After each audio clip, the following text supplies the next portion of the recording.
everyone, today we are going to be doing a requested video that I have had for how I made my BT21 Chimmy hoodie. I'm going to go through the steps I took. I think it was a pretty simple process. I ended up just altering a hoodie that I already had that I did buy specifically for this cosplay. I got it off of Amazon, but it originally was from Romway. You probably can find a similar one either thrifting or online somewhere like that.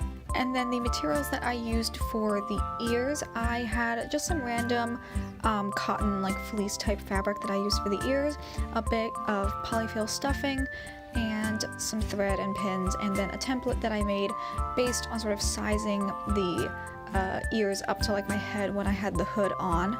The steps I took are pretty standard for sewing anything. I just used my template to cut out the ears, obviously 2 for each side, and I sewed them up pretty much all the way around and left a little hole at the very top, which is when I flipped it inside out. I was able to insert the stuffing into.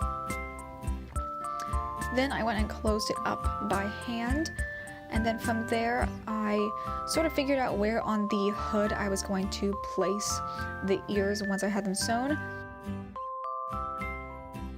On the inside of the hood, I put a little bit of stretch interfacing just to help stabilize the ears, because I didn't want them like to be too heavy that they would like stretch out the hood when I was wearing it too much.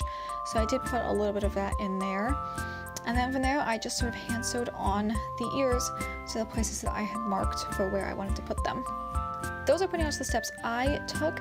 If you were going to be doing this for like a different member of BT21, the biggest thing you have to consider is that for Chimmy, I was kind of working with gravity in that his ears naturally fall down, but if you are doing a character who has, I guess, more vertical ears, then if you want them to stay up vertical, you're going to have to do something inside of the ears themselves to give them more structure to want them to stay up.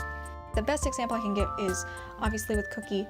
His ears are probably the most difficult to do, to look exactly how he looks in the cartoon, where his one ear is up and the other one is sort of folded down.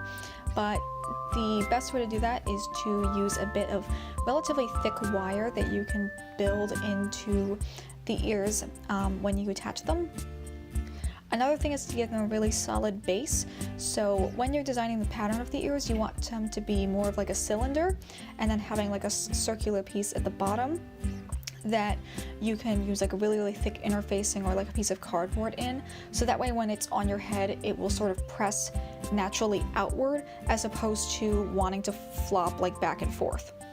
For characters like Koya and RJ, I also would probably suggest using a different type of fabric than sort of like a standard hoodie material, either using like a really fluffy like fleece type material for RJ, or something more like soft and minky that has like a little bit longer fiber for Koya. So yeah, those are my suggestions for the different BT21 characters. They all have very, I would consider, like iconic and like very distinctive characteristics, so even a very simple like costume I think would be really cute, especially for the Halloween season, especially because of BT21 having like their Halloween costume going around on Twitter. I hope that this helped anyone that's interested in cosplaying the BT21 characters for Halloween or otherwise. Anyway, thank you guys again for watching this video, and I will see you all in the next one. Bye!